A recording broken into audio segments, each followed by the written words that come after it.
Buenas tardes, bienvenidos a la última conferencia del día de hoy. Esta conferencia está a cargo de la doctora Zaira y la doctora Irma Lorena. También el resultado del segundo año de estancia postdoctoral de la doctora Zaira Morales se titula Incidencia de los procesos regionales en la condición de pobreza de las trabajadoras del hogar en Zacatecas. Me va a permitir leer una pequeña semblanza de ambas doctoras. La doctora Irma Lorena Costa Reveles es maestra y doctora en ciencia política, con estudios de licenciatura en economía y derecho. También es profesora de tiempo completo de la Universidad Autónoma de Zacatecas. Pertenece al Sistema Nacional de Investigadores desde el año 2010 y actualmente es nivel 2. Cuenta con perfil PRODEP otorgado por la Secretaría de Educación Pública por 7ª ocasión consecutiva, y sus líneas de investigación son los estudios del trabajo, la sociología rural, políticas públicas y feminismo. En el marco de estos campos ha publicado 12 libros, 15 capítulos del libro y 20 artículos científicos en revistas de circulación internacional. Actualmente es integrante del Comité Científico de la Asociación Iberoamericana de Sociología y miembro de diversas comisiones. De comisiones dictaminadoras en revistas científicas indexadas. La doctora Zaira Morales Díaz es doctora en Economía Política del Desarrollo, maestra en Estética y Arte y licenciada en Filosofía, todas por parte de la Benemérita Universidad Autónoma de Puebla. Actualmente realiza el segundo año de estancia postdoctoral en la Universidad Autónoma de Zacatecas como parte de las estancias postdoctorales del CONACYT. Las investigaciones que ha llevado a cabo han estado relacionadas con los estudios de género y feminismo en México. A nivel profesional se ha desempeñado como profesora investigadora en diversas instituciones, ha trabajado en la coordinación de proyectos de prevención social de la violencia, particularmente prevención de violencia de género y prevención de violencia escolar. También ha impartido diversos cursos y capacitaciones relacionados con la prevención de la violencia de género y los derechos humanos de las mujeres. Y les cedo la palabra.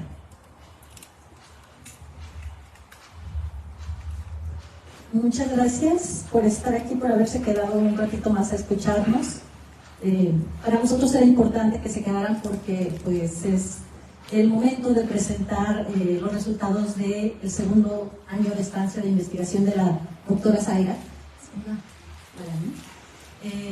Queremos recordarles primero que, en virtud de su primer año de investigación sobre las condiciones de las trabajadoras domésticas en Zacatecas, buscó clarificar lo relativo al panorama de las condiciones de trabajo en la entidad, específicamente en la zona conurbada de este segmento laboral que a priori se sabe tiene condiciones muy críticas. Y en la segunda, el alcance era arribar a una serie de procesos propios de la entidad que nos pudieran dar cuenta de las especificidades y de los rasgos que anticipábamos, especialmente críticos de este sector de trabajadoras que normalmente ha estado fuera del foco tanto de la academia como de las políticas públicas, y hay que decirlo también de los movimientos feministas, ¿no? Ahí tienen los nombres de los dos proyectos. Y en el marco de esta investigación, ya en el segundo año, se ha trabajado a nivel teórico en el sentido de recuperar elaboraciones sobre el trabajo doméstico primero, sobre el trabajo reproductivo más adelante y posteriormente sobre los alcances del trabajo de cuidado para dar cuenta de los escenarios emergentes y en transformación.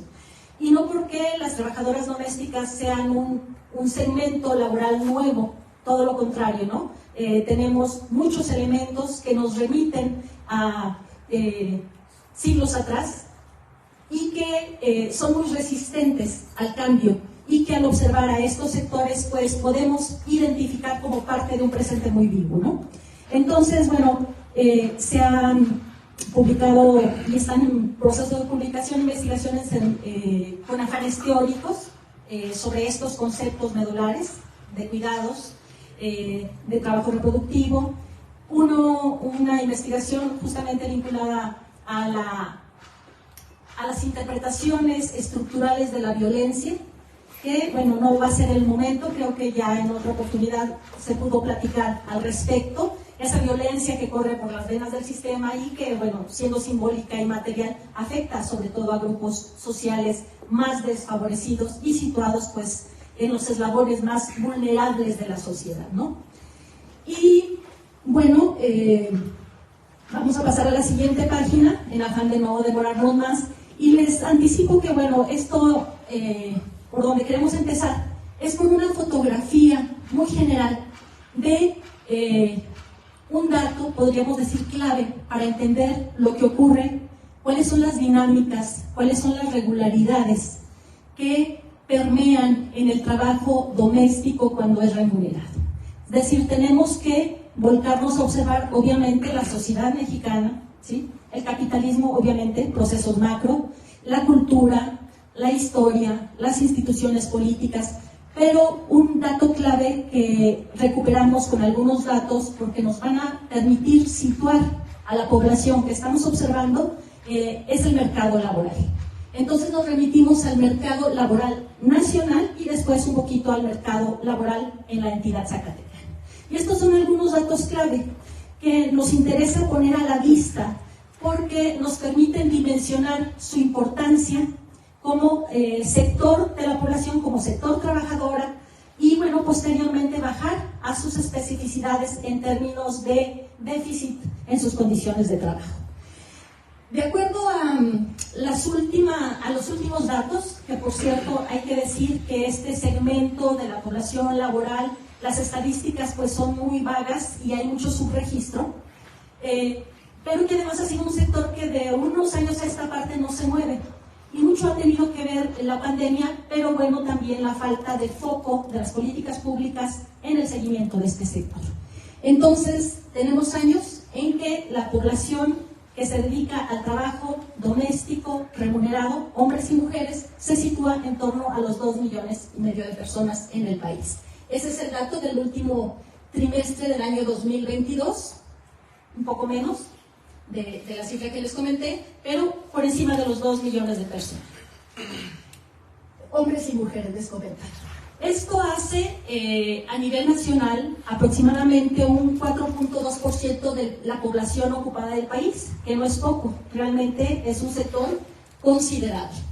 Ahí anotamos entre paréntesis el dato de la población ocupada en el país, ¿sí? Y bueno, como se sabe, esta actividad es feminizada. Y a nivel nacional se trata del 90% aproximadamente de registros mujeres, bueno, de mujeres en este registro, ¿sí? También al cuarto trimestre del año 2022 en los datos del INEGI. El salario medio mensual de estas trabajadoras está por debajo de los 3,000 pesos de estos trabajadores, ¿sí? Porque hay que decir que, bueno, son trabajadoras y trabajadores. Y en el último dato a propósito del Día Internacional de las Trabajadoras Domésticas en marzo pasado, pues quedó en evidencia que aunque este es un dato medio del salario, si se desagrega entre hombres y mujeres, hay una diferencia que marca que los hombres están ganando en promedio más de 4,000 pesos, mientras las mujeres están ganando en promedio 3,500 pesos aproximadamente. Es el salario medio mensual. Y anotamos el dato también del salario medio del sector informal, porque siendo las trabajadoras domésticas, los trabajadores domésticos parte del sector informal, sus ingresos están por debajo. Y bueno, también hay que agregar como dato de contexto que en el país la informalidad es superior al 55% y como información relevante para el INEGI, la informalidad implica aquellos trabajos que no tienen registro legal, por una parte, contratos y registro de seguridad social, obviamente, pero también aquellos que trabajan en establecimientos informales, que no tienen establecimientos fijos, ¿sí? Que por la naturaleza de la unidad económica, no consistente en términos de tributación fiscal, pues queda fuera de los registros, ¿sí? Entonces tenemos un universo a nivel nacional pues importante. Pasamos a la siguiente gráfica. Estos datos desagregados así muy rápido, nada más para usar mi... Ahí están los trabajadores domésticos y trabajadoras domésticas. La cifra que les daba es de superior a los 4 millones. Lo que pasa es que ahí no están considerados los jardineros, que están en otra categoría. Uso esto. Que se encuentran por acá, en otro sector de cuidadores personales, y también acá, además de los jardineros, están los cuidadores de niños y personas mayores. Entonces, este dato permite, bueno, todavía situar a nivel de las ocupaciones a estos trabajadores como un grupo muy importante, porque en el contexto nacional estamos hablando de un grupo que ocupa el 4º lugar, ¿sí? Como en términos absolutos, ¿no? Es un grupo muy, muy importante y absolutamente desprotegido. Pasamos a la siguiente gráfica. Bueno, ya bajando un poquito a Zacatecas. En Zacatecas, en los últimos tiempos, el Observatorio del Trabajo Digno ha hecho una valoración de las condiciones de trabajo de cada entidad federativa, y estos son los datos alarmantes que nos arroja. De aproximadamente 678,000 personas que trabajan en la entidad, más o menos la mitad de la población de la entidad, 300,000 se encuentran en condición de informalidad, ¿sí? La media de informalidad en Zacatecas está por encima de la media nacional, obviamente, y bueno, los datos en relación a los trabajadores formales, incluso formales pero con salarios de sobrevivencia, pues son muy alarmantes, como pueden ver. No me quisiera entretener demasiado en estos datos, pero bueno, este es, podríamos decir, el terreno en el que han de insertarse un segmento de la población que se caracteriza por tener pues poca calificación, poca disponibilidad de tiempo también, porque suelen ser, bueno, en muchos casos, jefas de familia con dependientes a su cargo. Y otro dato importante para la entidad, estamos hablando de población mayor de 40 años, que también eso agrega pues limitaciones para acceder a cierto tipo de empleos. Nos pasamos a la siguiente lámina, por favor, Zaira. Aquí los mismos datos que vimos a nivel nacional, a nivel de Zacatecas. La última cifra oficial sobre trabajadoras en el hogar son 25,000 personas aproximadamente. Esos son los datos del año 2022. Estamos hablando de cerca del 3% de la población ocupada en la entidad, que es una cifra interesante. Y a nivel nacional, recordarles que estamos hablando de una feminización del 90% de esta tarea, mientras en Zacatecas se encuentra un poco más que eso feminizada, ¿no? El 95% son mujeres, con un salario medio mensual inferior al nacional e inferior al de los trabajos informales en la entidad, ¿sí? Que habría ahí mismo que desagregar entre hombres y mujeres, ¿verdad? Bien, no quisiera entretenerme demasiado ya con datos, solo señalarles que a nivel de la entidad, ¿dónde están los trabajadores? ¿Acá arriba? ¿Sí? En Zacatecas se trata de un grupo de población cuya ocupación ocupa el 6º lugar en números absolutos, en trabajadores y trabajadoras. Bien, y bueno, la cifra, para cerrar esta parte, pasamos a la siguiente, una cifra crítica, alarmante, un foco rojo que todo el mundo conoce, o sea, es voz pública, pero que no dimensionamos lo que esto significa para la vida y el día a día de las trabajadoras, es su nivel de incertidumbre, que es parte de esa precariedad, pero donde una precariedad tiene muchas más dimensiones que esta incertidumbre que de por sí es distintiva. A nivel nacional, de los 2.5 millones de trabajadoras, se encuentra con protección en términos de seguridad social un 2.3%, mientras a nivel de Zacatecas tenemos un 1% de cobertura de este segmento de trabajadores. El salario de cotización es en torno a los 272 pesos hombres a nivel nacional, menos 260 pesos el salario de cotización de las mujeres a nivel nacional, que está por debajo de los ingresos, pero que es así como se registra para efectos de los beneficios que derivan de esta prestación. Y bueno, este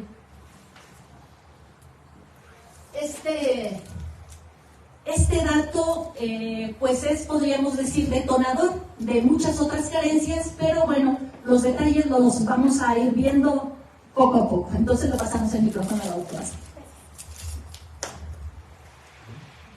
Bueno, en este panorama que nos presenta la doctora Irma, pues están insertas, vamos a ir hablando de lo que es el caso de las trabajadoras del hogar en Zacatecas.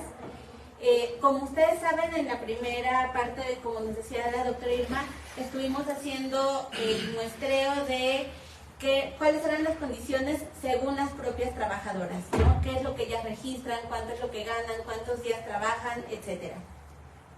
En esta segunda parte volvimos a hacer levantamiento de encuestas. Fue difícil, fue mucho más difícil esta segunda parte del trabajo de campo porque no nos querían responder las empleadoras, sobre todo mujeres empleadoras, porque temían primero que, bueno, una responsabilidad más formal, es decir, que esto les pudiera traer como consecuencia algún efecto, ¿no? Que tuvieran que registrarlas o que les tuvieran que pagar más o qué iba a pasar con eso. Entonces era convencerlas de que era un trabajo académico, que no iba a pasar nada, que... gracias, perdón. Pero tuvimos muchos problemas para hacer el levantamiento de las encuestas. Intentamos con el doble de tiempo de lo que fue el levantamiento y otra vez fue en las calles. La verdad es que pensábamos que, bueno, esta parte me parece importante porque es esta renuencia que hay, ¿no? A hablar de las trabajadoras y de las condiciones de las trabajadoras. Buscamos mucho otra vez que fuera una muestra estadísticamente representativa, que no estuviera sesgada, que no, entonces volvimos a salir a las calles, un poquito a los mercados, y aquí ocurrió que en los mercados no pudimos levantar nada de información porque las que estaban eran las trabajadoras del hogar, ¿no? Que el año pasado sí fue en los mercados donde logramos obtener las encuestas, en este caso no. ¿Dónde obtuvimos entonces todo este levantamiento? Bueno, a través, por ejemplo, de los formularios de Google, pero eso fue como 13, 14 encuestas las que logramos obtener, y en bazares, pero los bazares como el de la Alameda, donde además resultaba que, y esto nos parece interesante, porque quienes más nos respondían eran las propias mujeres que ahí tienen puestos, que venden collares artesanales, que el cupcake vegano, etcétera. Entonces resultaba que muchas de ellas también son mujeres que tienen empleos formales, ahorita vamos a ver estos datos, pero que además también complementan su ingreso con esta venta de los sábados o de los domingos. Entonces, ahorita, como vamos a ver, la mayoría de las personas que nos respondieron son mujeres. Esta se trató de que fuera una muestra donde les preguntábamos a hombres y mujeres, más inclusiva, pero no, todas las que nos respondían terminaron siendo mujeres. Otra vez utilizamos las plantas. Nosotros pensábamos que este año no nos iba a funcionar esa estrategia, y la verdad es que otra vez con las plantitas fue como lográbamos que nos respondieran. Bueno, todo este panorama que nos parece importante decir, porque realmente hubo mucha renuencia para que nos respondieran. La gente no nos quería responder, nos costó mucho trabajo obtener las 106 encuestas, al final lo logramos, pero estábamos a punto de decir que no habíamos logrado recabar toda la información. Bien, bueno, estos aspectos teóricos que ustedes más o menos ya hemos ido platicando a lo largo de estos 2 años, que partimos de la economía feminista, que buscamos posicionar el trabajo de cuidados y el trabajo reproductivo como un trabajo real, que pareciera que no tendríamos que estarlo reafirmando todo el tiempo, pero que incluso esa noción de que no es un trabajo real, porque no es un trabajo productivo, es lo que tienen las trabajadoras del hogar en las condiciones de vulnerabilidad social, también en una grave discriminación, porque es la señora que me ayuda, pero no es la trabajadora que merece toda la gama de protección que cualquier otro trabajador en otros ámbitos, ¿no? Cuando pensamos en contadoras o en abogadas, no decimos la muchacha que me ayuda, aunque sea esporádica, aunque no sea alguien que está todo el tiempo, ¿no? Entonces ahí, de esta meritocracia que además partimos, y ellas mismas tienen asumida, porque venimos de una violencia muy estructural. Yo no merezco mejores condiciones porque no estudié, porque no pude, porque no. Entonces, de alguna manera, el hecho de que yo no haya tenido esa posibilidad, o no haya tenido tanto esfuerzo, o que me casé joven o me embaracé joven, entonces es mi culpa el estar en estas condiciones.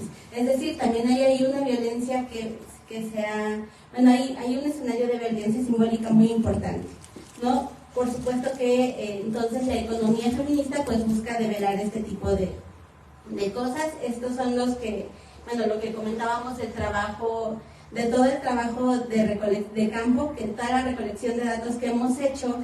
En este caso también hicimos las entrevistas a profundidad a 10 personas empleadoras. Aquí sin ningún compañero varón nos quiso responder. De los compañeros varones que nos respondieron la encuesta fueron 6 compañeros que respondieron a esas encuestas, pero ninguno quiso responder a profundidad. Y bueno, sí tuvimos 10 entrevistas a profundidad, y también tuvimos 2 entrevistas a profundidad con servidoras públicas, y eso también fue otro caso porque tampoco nos querían responder. Entonces hubo ahí que hacer mucho trabajo. Una de ellas sí, sobre todo la del municipio de Zacatecas, pero en el otro caso tuvimos que hacer mucho convencimiento, una labor de convencimiento. Bien, como algunas de las cuestiones de las que ya tenemos como base del año pasado, ¿no? Que es un trabajo que no hay contratos, que está feminizado, que no hay seguridad social, pese a las reformas que se hicieron, ¿no? De las que ya hemos hablado en otras ocasiones, y que aquí hay algo muy importante, que es que más del 53% está de entrada por salida, pero solo una vez a la semana en cada casa. Eso las desprotege totalmente de las reformas. Eso porque es trabajo esporádico, y entonces las empleadoras y los empleadores no tienen ninguna responsabilidad hacia ellas, ya ni siquiera legal. Entonces nos damos cuenta de este desfase en la ley, porque realmente la legislación no está atendiendo las condiciones reales de estas trabajadoras. Aún después de lo que se ha hecho, de la firma del convenio de la OIT, aún después de que se ha hecho el programa, etcétera, no hay una responsabilidad real, porque sigue siendo un trabajo esporádico de 1 o 2 veces a la semana. Decíamos que además perciben más o menos de 1,000 a 1,500 pesos a la semana, ¿no? Entonces realmente son salarios muy bajos. Y otro dato que nos parece muy interesante es que en toda la entidad no hay ni una sola organización conocida de trabajadoras del hogar. Ni por ellas, es decir, no las conocen las empleadoras, no las conocen las propias trabajadoras, pero también en las instituciones nos dijeron que no hay. Quizá nosotros tenemos la esperanza de que hubiera algún sindicato poco conocido, algo que se hubiera hecho, pero no es así. Entonces, realmente en los municipios no hay políticas de cuidados. Ustedes recordarán que ya en algún momento Sara Cecilia nos habló de esto, que no hay, en su tesis, que no hay políticas de cuidado en esta legislatura, y que las pocas que se presentan no llegan retomando además, bueno, un poquito lo que se hace aquí en la unidad también. Bien, de los municipios, bueno, pues tenemos que nuestra muestra fue de 44.3% de mujeres de Guadalupe y 55.7% de mujeres zacatecanas, del municipio de Zacatecas. Que las edades también están entre los 41 y los 50 años, quienes más contratan trabajadoras del hogar, y como un poco casando con lo que decía la doctora Irma, recuperando, sí, en el caso de las trabajadoras llegan a estar hasta los 60 años o más, laborando como trabajadoras del hogar. Aquí las empleadoras, sobre todo a los 50 años, vemos que empieza a disminuir. De los niveles educativos, aquí por ejemplo sí nos encontramos que 61% por lo menos tiene estudios profesionales, y el 28% tiene posgrado. Aquí es interesante, nosotras tratamos de que nuestra muestra no estuviera tan dentro de la universidad, y como les decía, en los bazares y demás, ahí estaba gente sobre todo de maestría, ¿no? Entonces, sí entre las personas empleadoras tenemos que pues están en muy buenas condiciones. Nosotras teníamos una hipótesis donde realmente no necesariamente podían pagar los sueldos y que a lo mejor por eso había tanta precariedad. La verdad es que lo que encontramos es que entre las personas empleadoras aquí en Zacatecas pues sí están en los niveles más altos, tanto de educación como vamos a ver ahorita de ingresos. No, bueno, sobre las personas dependientes, pues sobre todo las hijas y los hijos van a estar como dependientes económicos. Y bueno, aquí es muy importante también ver que gran parte de las personas empleadoras son mujeres autónomas, no necesariamente son mujeres casadas, por lo menos el 30% son mujeres que son cabeza de familia. Del tipo de, bueno, aquí justamente es este dato, ¿no? Del tipo de parejas, realmente estamos hablando de que es el 30% que es la madre con las hijas y los hijos. Entonces cada vez vemos más que esta figura de la familia tradicional pues va desapareciendo. Solamente el 37% tiene esta configuración de madre, padre, las hijas y los hijos. De ahí, bueno, pues ya tenemos que además son familias compuestas, ¿no? Por la madre y el padre de la persona que emplea, incluso hay quienes tienen como dependientes a sus sobrinas, sobrinos, etcétera. Entonces vamos viendo que aquí pues estos tipos de familia ya no son realmente las unidades domésticas, cada vez más se van deconstruyendo y cada vez más van quedando las mujeres al frente de las familias. Las fuentes de ingresos, y aquí vamos a encontrar que son compuestas, lo que decíamos ahorita, ¿no? Pero sí hay un alto porcentaje de mujeres que están empleando trabajadoras del hogar y que tienen empleos formales. Y que además tienen empleos formales con todas las prestaciones de ley y con sueldos pues competitivos.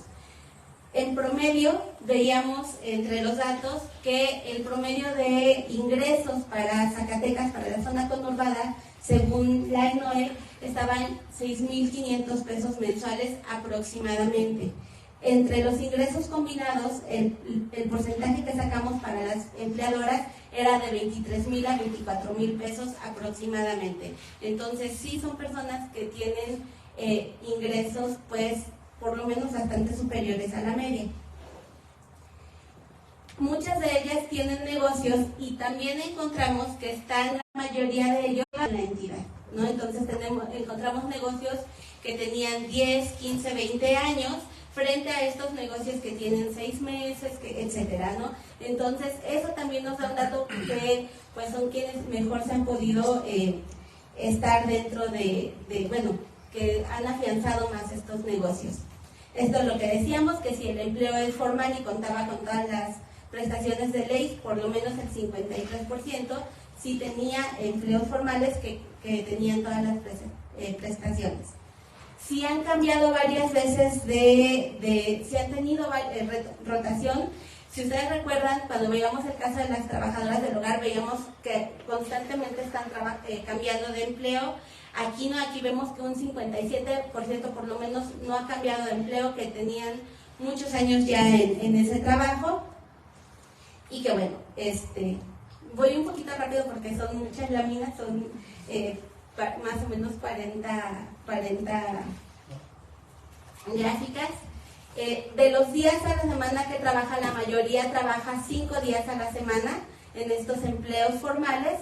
Entonces, bueno, lo que les decía, en estos bazarcitos de los sábados y demás, donde van, yo les preguntaba a ellos, bueno, ¿qué tanto sacas de esto, del bazar?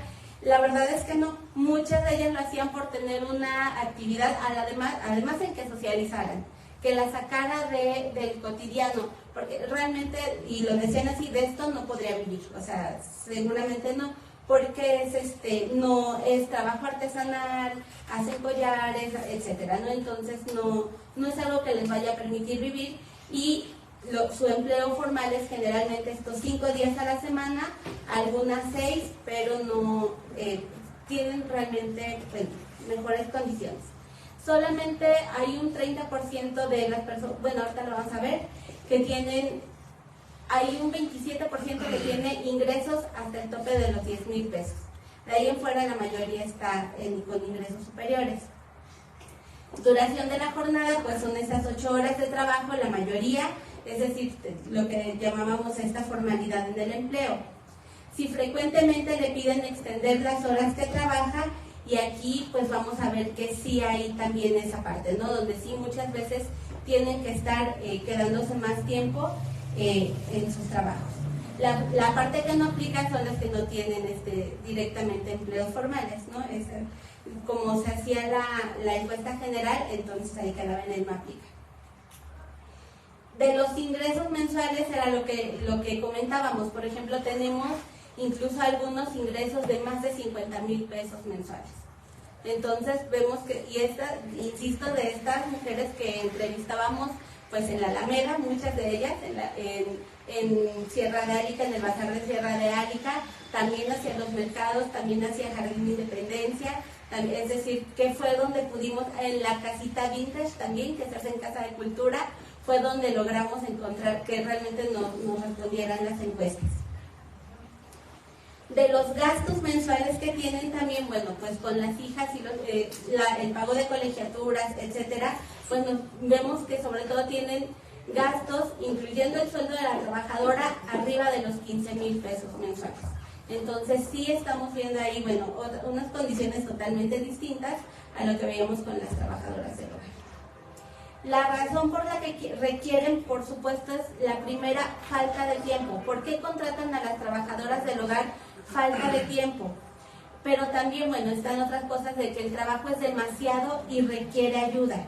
Es decir, las mujeres que están trabajando fuera de los hogares no pueden hacerse cargo de todo lo que implica, porque la doble jornada, ¿no? El trabajo de cuidados más el trabajo productivo. Y entonces es donde requieren ayuda, pero esa ayuda que la requieren una vez a la semana o 2 veces a la semana, que es para hacer los trabajos más pesados, limpiar las ventanas, barrerlos, es decir, todo eso que no es el aseo más cotidiano, como lavar los trastes quizá, las requieren también para trabajos más pesados, y por lo mismo no sienten que estén siendo malas empleadoras, dándoles de 250 a 300 pesos al día, y pues a ellas les parece bien, ¿no? Y vamos a ver que hay un imaginario social también entre las trabajadoras que les parece bien, porque en las entrevistas a profundidad preguntábamos, ¿cómo es que fijó el sueldo?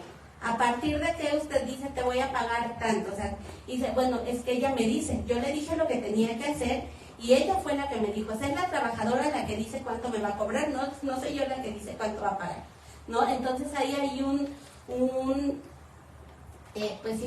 no imaginario, más bien un mercado local informal, pero están esas condiciones, ¿no? Entonces, ellas mismas saben también, las trabajadoras nos lo decían también en las entrevistas que se le hicieron a ella, sí, por un lado yo lo fijo, pero también sé que si pido más no me van a pagar más.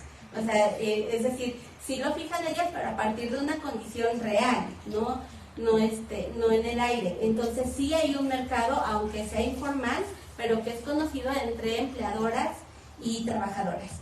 Entonces, bueno, también hay quienes no pueden hacerlo por algún problema físico, pero sobre todo es la parte de la falta de tiempo. Y ojo, aquí preguntábamos en las entrevistas a profundidad, ¿por qué alguien más de su familia no se hace cargo? Y para quienes estaban casadas, la respuesta era tajantemente, porque mi esposo trabaja.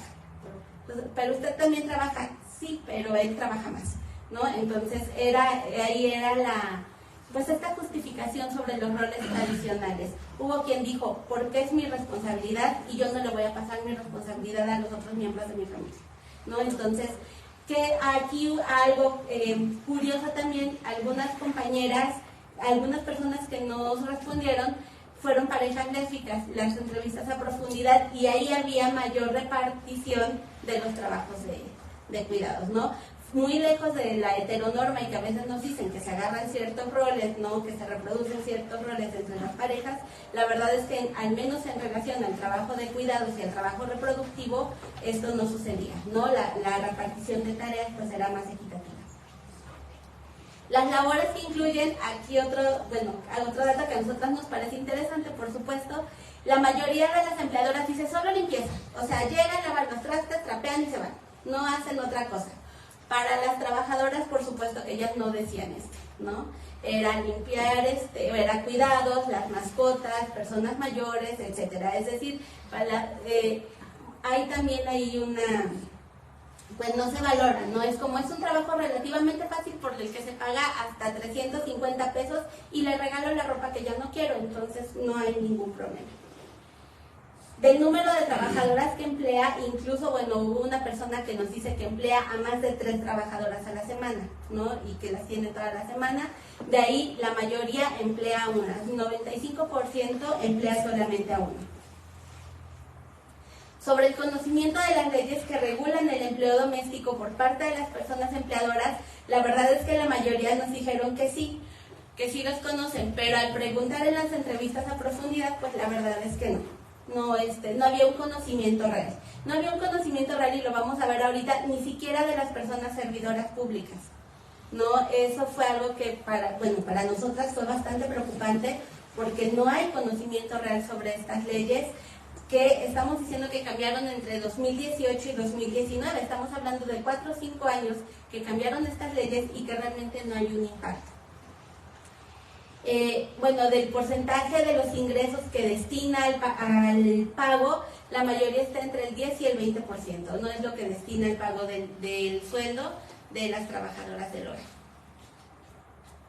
Sobre el esquema de trabajo, pues lo que decíamos, va a ser una vez a la semana o 2 veces a la semana de entrada por salida, es decir, no hay trabajos de planta, los trabajos de planta están aproximadamente en el 10% y las que emplean toda la semana, aunque sea de entrada por salida, es el 14%, es decir, la mayoría es este trabajo esporádico que decíamos que no les va a dar ninguna protección.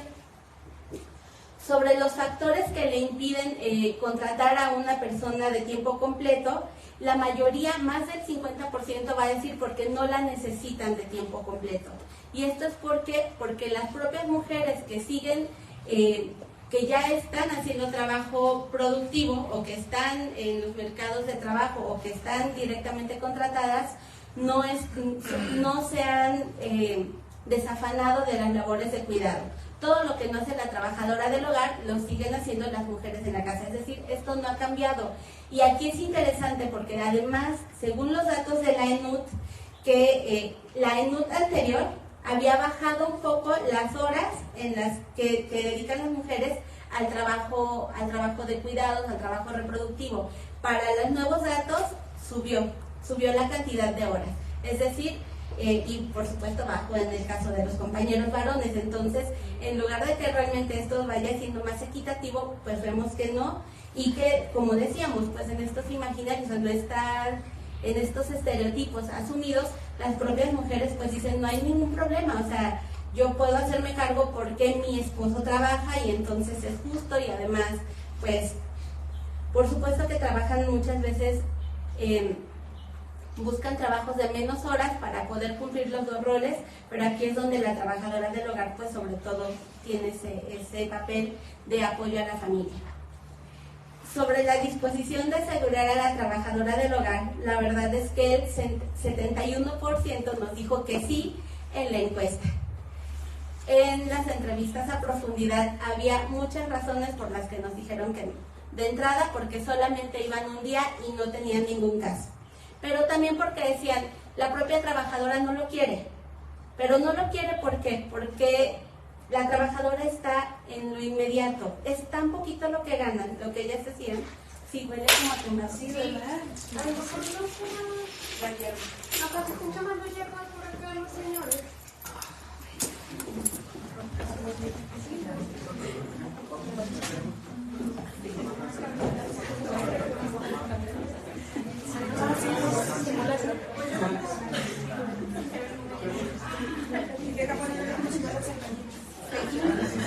Bueno, lo que veíamos en las entrevistas semiestructuradas era que realmente no hay disposición y que además en estos acuerdos particulares que se hacen, la trabajadora les dice, mira, lo que me vayas a dar del seguro, porque tampoco, este no es un trabajo que yo misma haya asimilado, que me vaya a dar una pensión en la vejez, o entonces lo que le vayas a dar al seguro dámelo a mí, porque además si tú vas a dar y además a mí me van a quitar, no nos conviene a ninguna de las dos partes. Entonces, prefiero que me aumente 50 pesos o lo que le vayas a dar a mi que es con lo que voy a pagar el pasaje, a mi día a día, que me asegures en algo que es algo pues lejano a su realidad.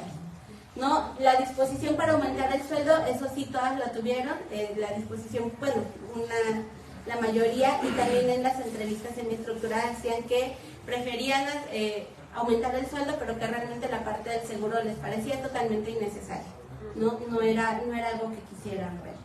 Bueno, entonces, a grandes rasgos, las personas empleadoras en Zacatecas sí perciben ingresos superiores al promedio, tienen más años de estudio, están dispuestas a incrementar el salario, pero no a inscribirlas al Seguro Social. Argumentan que las trabajadoras no quieren regular su situación. Consideran que tienen un acuerdo justo con las trabajadoras que emplean, pero también reconocen que en general el trabajo doméstico remunerado y no remunerado es poco valorado, que las mujeres que pagan por trabajo doméstico no han dejado de realizarlo del todo, solo buscan aligerar la carga por falta de tiempo y que siguen asumiendo la carga completa del trabajo reproductivo. Sobre la perspectiva institucional, tuvimos, como les decíamos, dos entrevistas a profundidad con servidoras públicas y lo que encontramos fue poco conocimiento formal de la situación de las trabajadoras del hogar. Ninguna de ellas nos supo decir cuál era el marco legislativo, cuál era la perspectiva del Estado, es decir, nos decían, bueno, atendemos a mujeres en general y muchas de ellas son trabajadoras del hogar, ¿no? Pero, ¿qué está pasando con las trabajadoras? La verdad es que no se sabe, ¿no? De ahí nos hablaban de una perspectiva más personal, donde ellas son empleadoras. Entonces, muchas de las respuestas terminaban en este campo de lo personal, porque son empleadoras, porque veían entre sus amistades que les pagaban bien, que les regalaban ropa y que entonces veían mejores condiciones, e incluso lo comentaron así, que otros trabajos precarios para las mujeres. Por ejemplo, las mujeres que están en negocios como empleadas de mostrador, porque decían, ellas todavía ganan menos, la trabajadora del hogar está pocas horas, la trabajadora del hogar puede estar 4 o 5 horas, quizá termina y se acabó, ¿no? Una empleada de mostrador no, a veces está de 9 a 8, de 9 a 9 y con sueldos también que están entre los 1,000 y 1,500 y que además están expuestas a una situación de violencia por los robos, por las situaciones de inseguridad que hay en la entidad. Entonces, las servidoras públicas decían es que las trabajadoras del hogar, dentro de lo que cabe, no están tan mal frente a otros trabajos que hay en la entidad.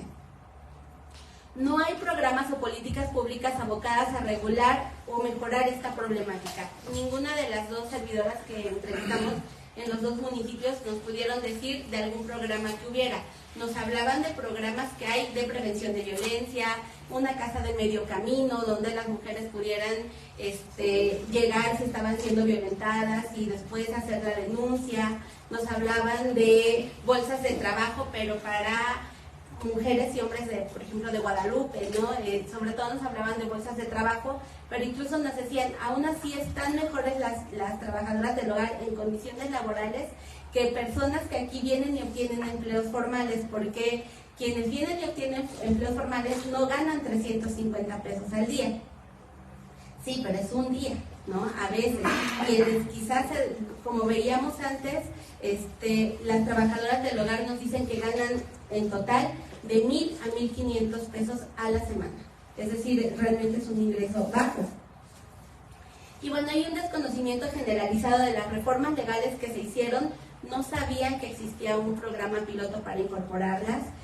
La incorporación en Zacatecas es mínima, ¿no? Veíamos en una nota de periódico, porque realmente encontramos muy poca información formal, que de 2022 a 2023 hubo 5 incorporaciones más. De las 206 encuestas que nosotros hemos hecho, ninguna por lo menos, ¿no? Entonces realmente pues vemos que este es un panorama que no hay una perspectiva real de lo que está pasando con el trabajo doméstico remunerado en la entidad, y antes hay un aire de normalidad, ¿no? Bueno, es lo que ya en alguna ocasión habíamos platicado de la Ley Federal del Trabajo, donde es este artículo 332 la que realmente pues le quita todos los derechos que la ley del IMSS reformó y que el artículo 331 incorporándolas y demás ganaron. Nosotras tuvimos una charla muy breve con Marcelina Bautista, que es quien empezó y que ha estado como principal representante del movimiento de trabajadoras del hogar en México, y lo que ella nos decía con mucha claridad fue: mientras las trabajadoras del hogar en Zacatecas no se quieran organizar, nadie puede hacer nada, ¿no? O sea, yo no puedo llegar, me dicen, yo no puedo llegar a decirles qué tienen que hacer, estas son leyes federales. Entonces, ¿qué es lo que está pasando también? Pues hay una falta de conciencia de clase y hay una falta de conciencia de como personas trabajadoras, ¿no? Ellas mismas han asumido como esta suerte de indefensión aprendida cuando pasa lo de violencia, han asumido que su situación es normal porque ellas, decíamos, pues no estudiaron, porque la mayoría de ellas no terminó la secundaria o llegó a la secundaria, porque tuvieron hijos e hijas siendo muy jóvenes, madres solteras, etcétera. Entonces ellas mismas asumen la responsabilidad, porque así lo ven, de no tener mejores condiciones de vida porque ellas no hicieron lo suficiente, ¿no? Para tener esas condiciones. Es decir, no van a tener esta conciencia de que es un problema sistémico, que las está, no, yo no pude, no hice lo que tenía que hacer. Incluso algunas decían, mi papá me decía o mi mamá me decía estudia y yo no quise porque me enamoré, ¿no? Entonces ahí pues fue mi culpa, ¿no? Que ya después no se quisieron hacer cargo de mis hijos, pues también es mi culpa porque no elegí bien. Entonces ahí estas cuestiones que son de vida, y pues en estas reflexiones finales para nosotros es muy importante tener en cuenta, como decía la doctora Irma al inicio, que este es un problema de violencia estructural, que no es que aunque a pesar de que parece que es algo tan cotidiano, es violencia estructural porque es un sector que está empobrecido, es un sector que todos los días batalla para tener las mínimas condiciones de alimentos, para vivir dignamente. Entonces, y que en ese sentido necesitamos cambiar también la manera en la que los vemos y socialmente como las vemos, porque ciertamente, les decíamos, una de nuestras hipótesis era que muchas veces las propias empleadoras no podían pagarlas.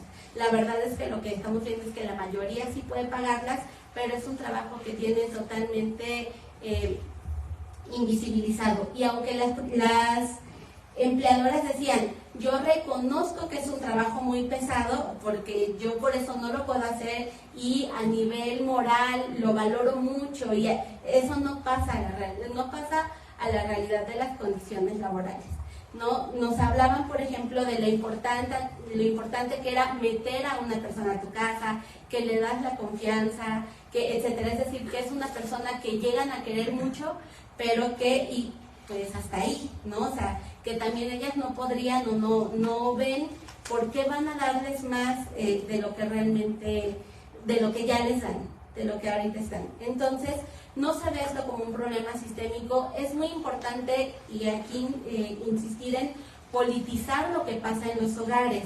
Uno de los grandes problemas que tenemos, y un poco la pregunta que le hacía al ponente anterior, es por qué seguimos viendo lo que sucede en los hogares como problemas particulares, y todavía no hemos logrado entender esos problemas, ese día a día y esa cotidianidad como problemas propios también del sistema capitalista que ha subsumido el patriarcado y que nos tiene en estas condiciones, es este reflejo de condiciones de pobreza.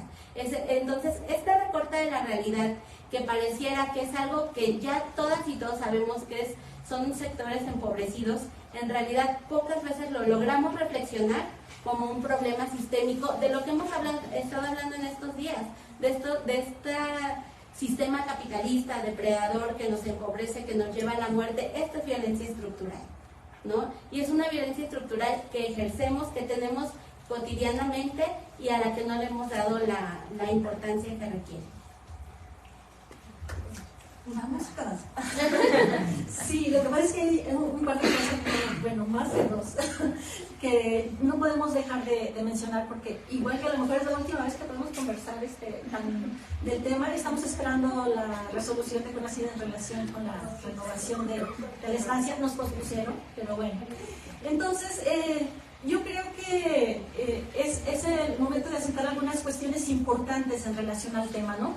Hay muchos lugares comunes en relación a las trabajadoras domésticas y que nos tocan de cerca porque pues es parte de la cotidianidad, sabemos de primera mano de la familia cómo está el panorama, lo crítico que está, que se trata de personas que viven al día, con incertidumbre, que realmente no vivirían de ese trabajo si no fuera porque la familia las ayuda, porque el Estado las ayuda, porque la comunidad las ayuda.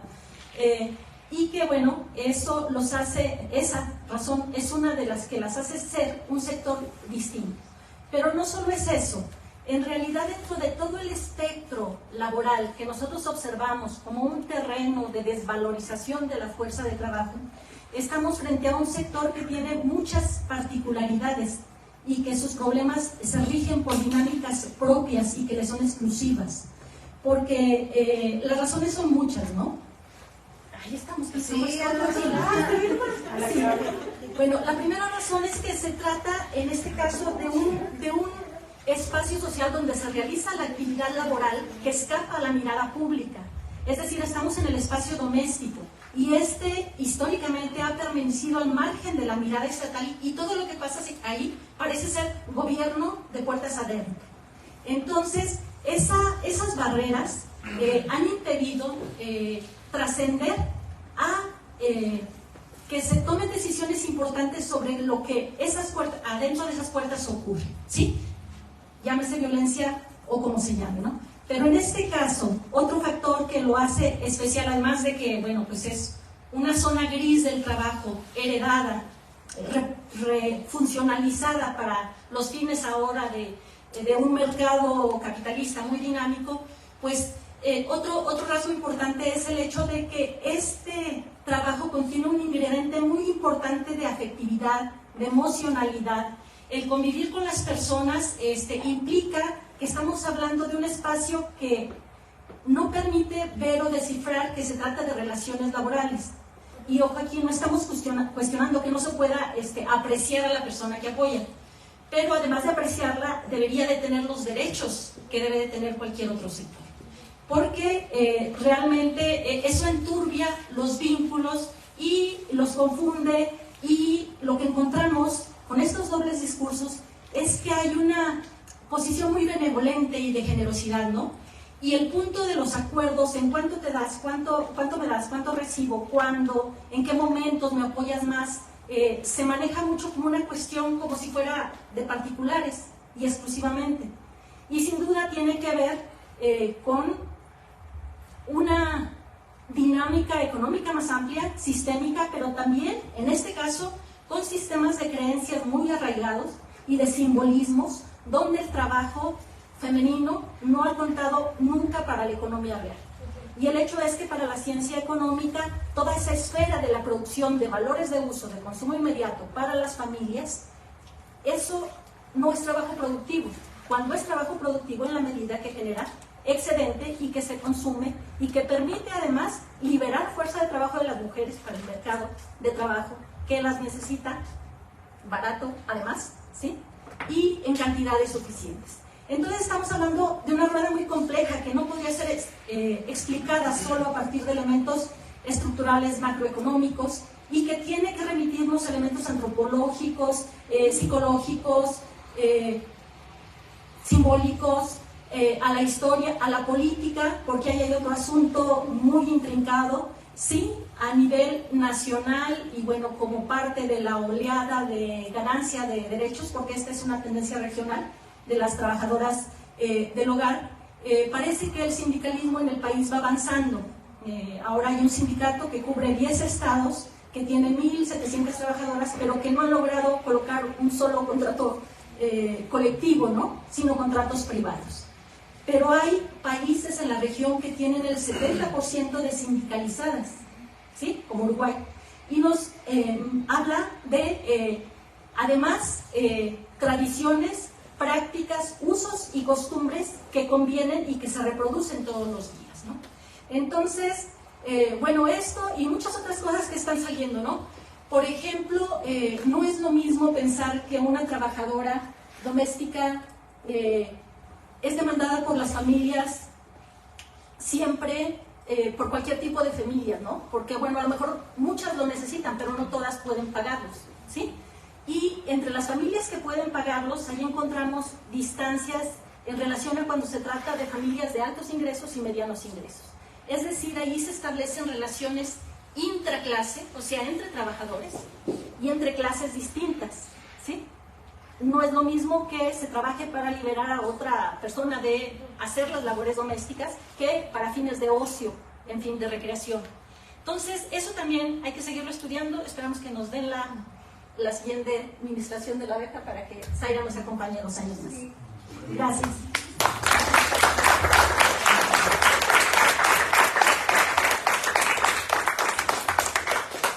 Bueno, primero quiero darme la palabra para reconocer y agradecer este tipo de temas de investigación. En primera, creo que es de súper importancia y también de vigencia entender cómo funciona el machismo en sus múltiples dimensiones, ¿no? Y cómo se intersecta también en cuestiones como clase o como trabajo. Y bueno, para no quitar más tiempo, se abre la ronda de preguntas.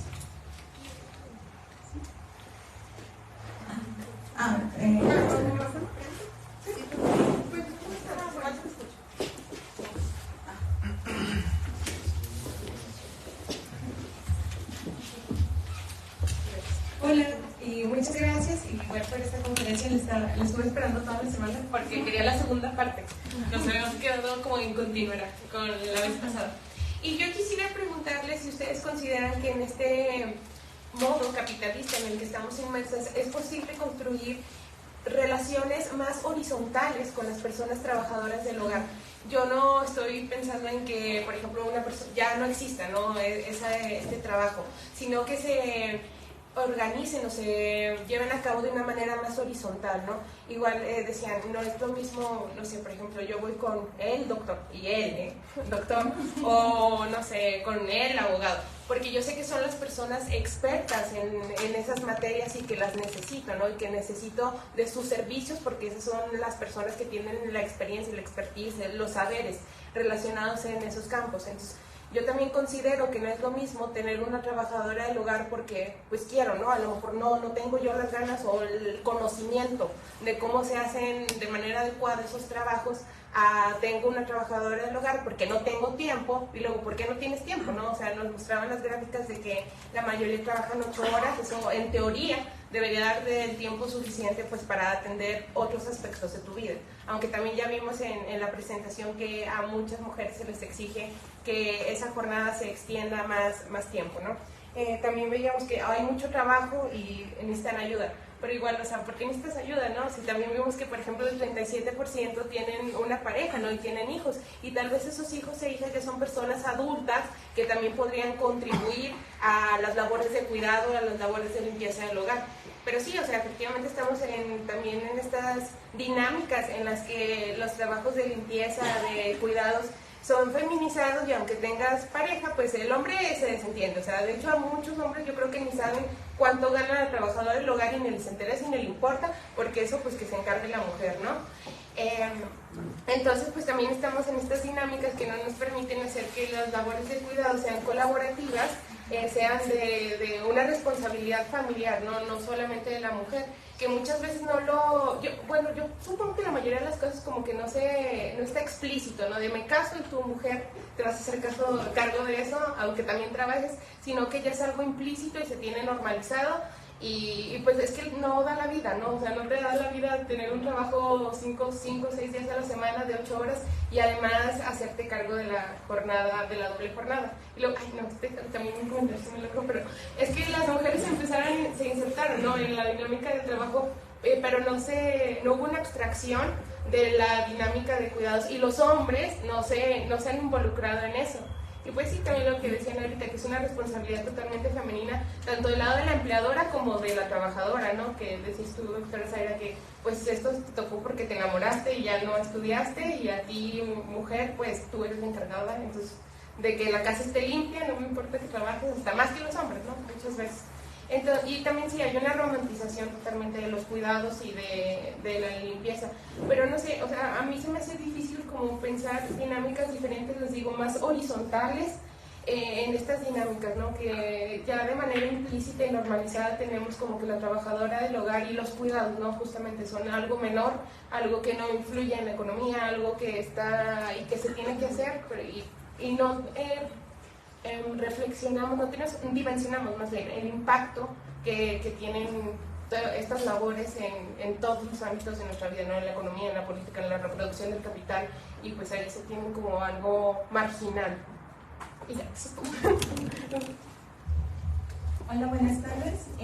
Primero que nada, agradecerles por este tipo de investigaciones porque sé que es realmente importante, y más para estas empleadas del hogar que totalmente desconocen sobre sus derechos.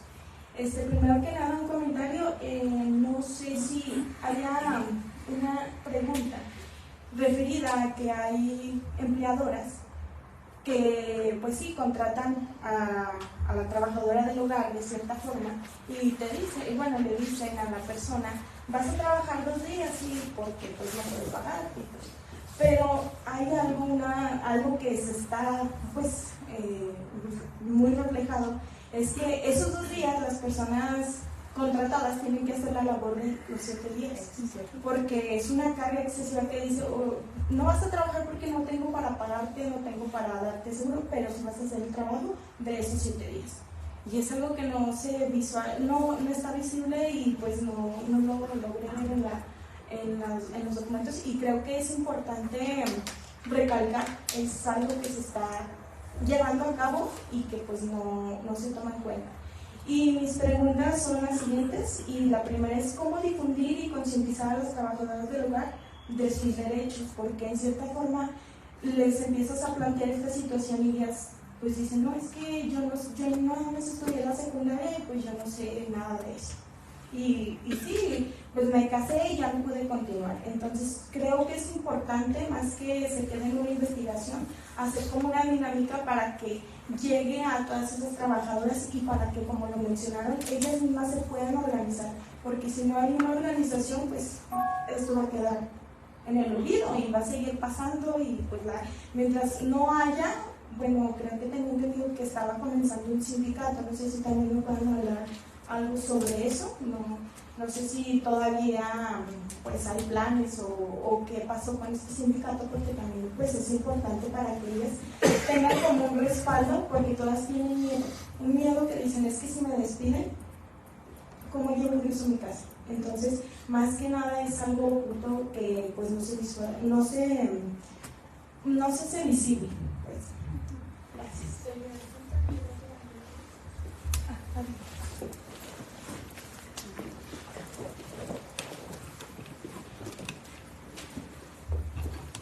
Buenas tardes. Primero que nada, muchas gracias a la doctora Irma y a la doctora Zaira por estos temas que nunca se deben escapar de la academia, su importancia, sobre todo porque muchas familias que circundan aquí en el estado son compuestas por trabajadores del hogar, tías, hermanas, madres, son el sustento de nuestras familias.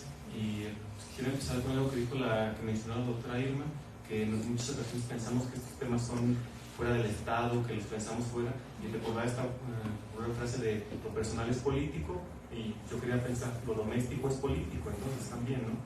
Y quería hacer una pregunta sobre el origen de las trabajadoras respecto a si encontraron en su investigación el origen de residencia de las trabajadoras, si eran de la municipalidad, si eran de aquí, si habían trasladado, qué efectos tenía sobre, por ejemplo, la capacidad de negociación de sus salarios, donde yo soy de fuera, se tuvieron que trasladar aquí de lleno. Y una segunda pregunta es si, no sé si sea posible, esperemos que les extiendan su estancia postdoctoral, piensan trasladar estos estudios a las municipalidades, que son lugares muy particulares, creo yo, muy diferentes a la urbanidad. Y bueno, gracias.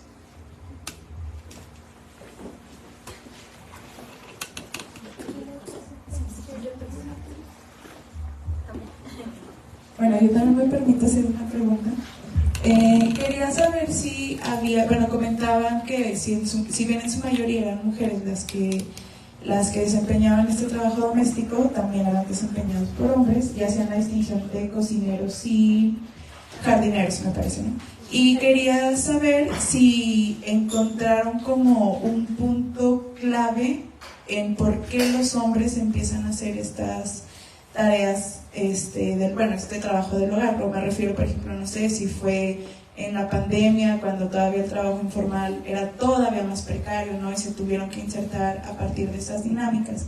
Esto porque, bueno, sabemos que hay un machismo estructural y también un machismo latente en el trabajo del hogar, ¿no? Y en las actividades del hogar, y me llamaba mucho la atención eso y quería saber si lo habían podido identificar.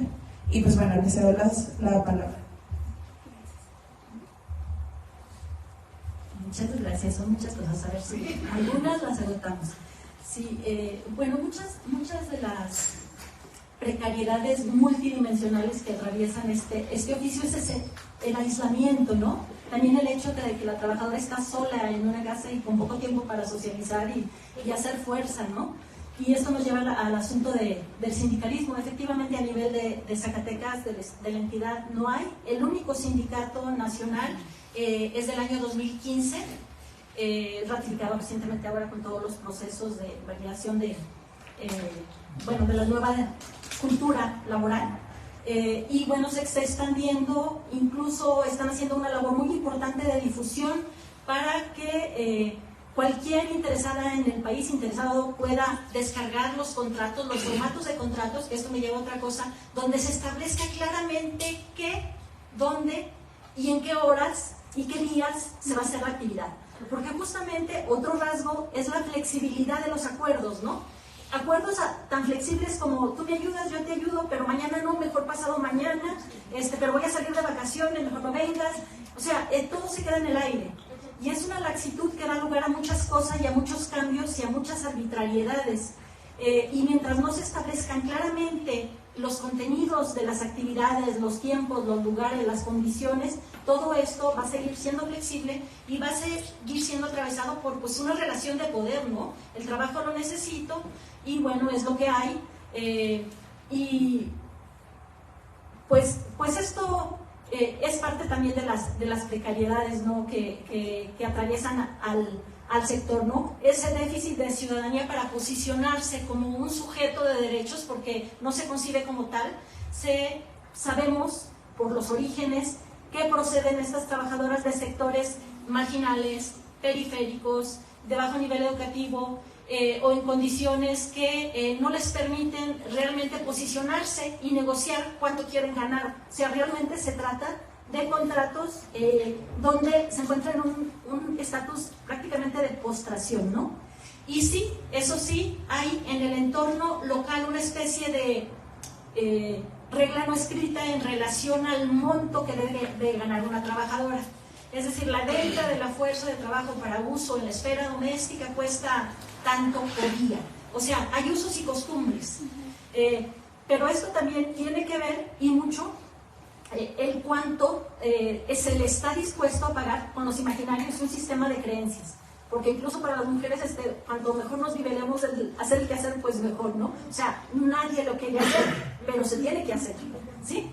Entonces, es una prolongación, ¿no?, del trabajo doméstico no remunerado que se pasa a quienes estén en condición de necesidad de aceptarlo en las condiciones que el mercado local defina, en el marco también del mercado más amplios, pero donde el mercado local también tiene que decir porque marca un referente, pues, ¿sí? Eso, pues, ¿qué más? Lo voy a dejar aquí a ver si Zaira tiene algunas otras respuestas. Gracias, doctora.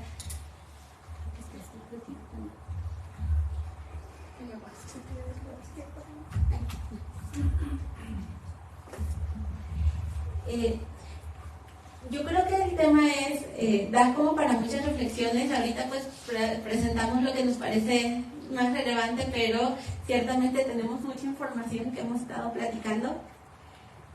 En términos de la pregunta de Claudia, lo sistémico, la verdad es que me parece difícil que en el marco del sistema capitalista haya justicia social en cualquier nivel. O sea, eso desgraciadamente, y para las trabajadoras del hogar, con el patriarcado subsumido al capitalismo, pero el patriarcado ha estado antes del capitalismo. Esa es una realidad, ¿no? O sea, y eso es algo que desgraciadamente no podemos soslayar.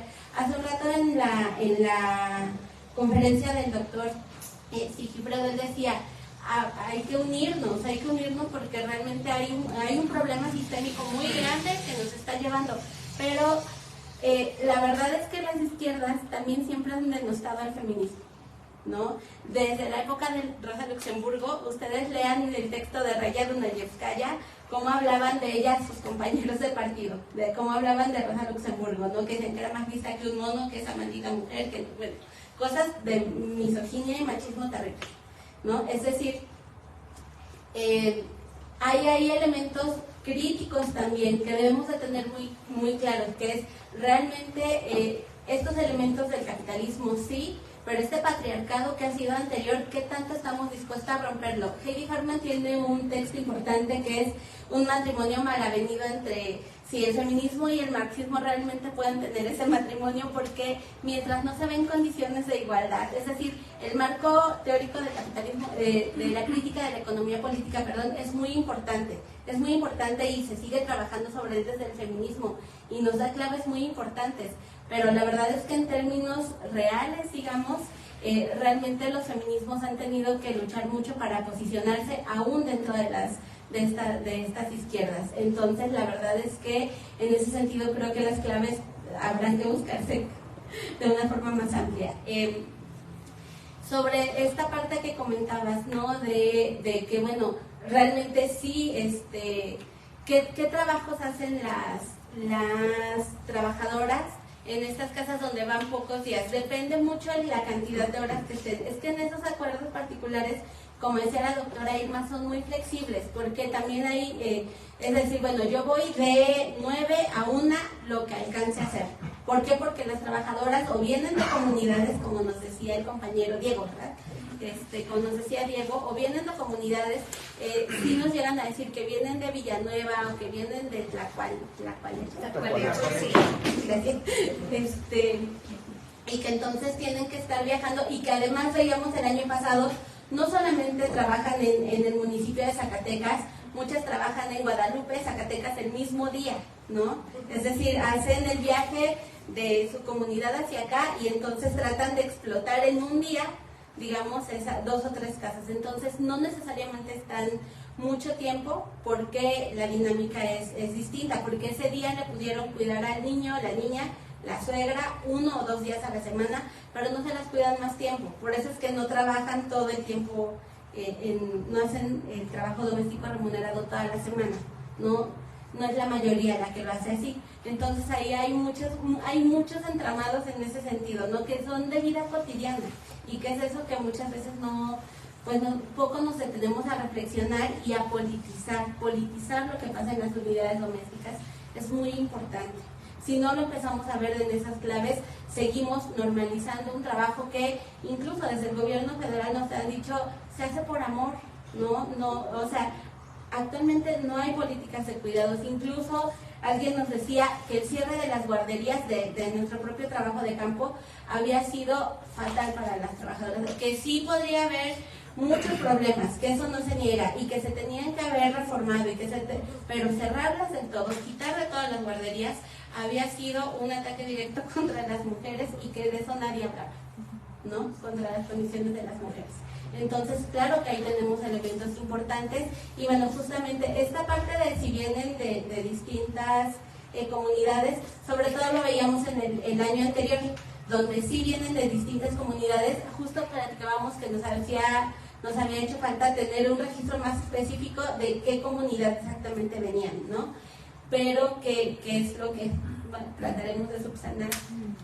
Pero sí, sí estaban esos testimonios de que venían de Villanueva, de Tlacualeche, de otras comunidades, y que bueno, a veces se hacían hasta 1 hora o más viajando, hasta de Jerez también, incluso de Fresnillo, algunas es decir, ¿no? Ahí había varias condiciones, Y sobre todo los que venían de más lejos, pues tenía que ver con que han trabajado más tiempo con la misma familia y que entonces esta manipulación emocional también de la que nos hablaba la doctora Irma, también está imperante, ¿no? Y impera mucho en las malas condiciones laborales.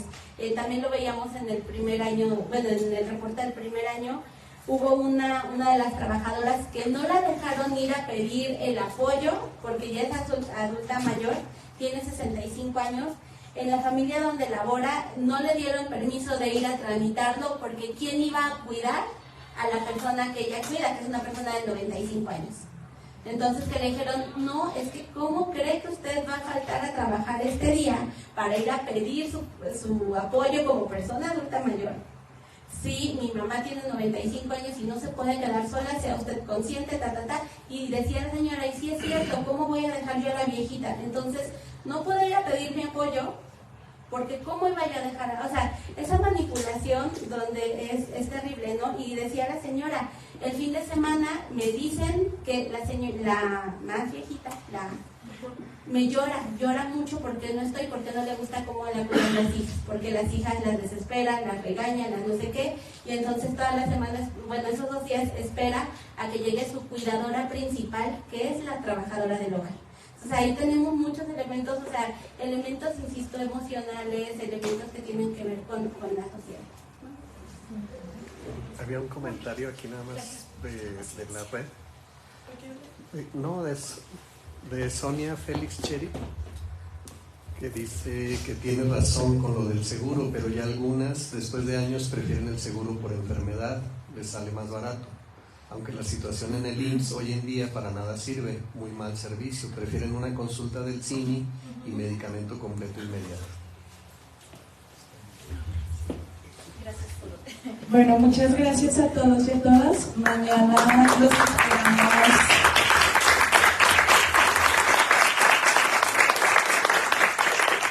Las esperamos y los esperamos a las 11 de la mañana con la conferencia Violencias Yuxtapuestas y Desplazamiento Forzado Interno, el caso de Guerrero.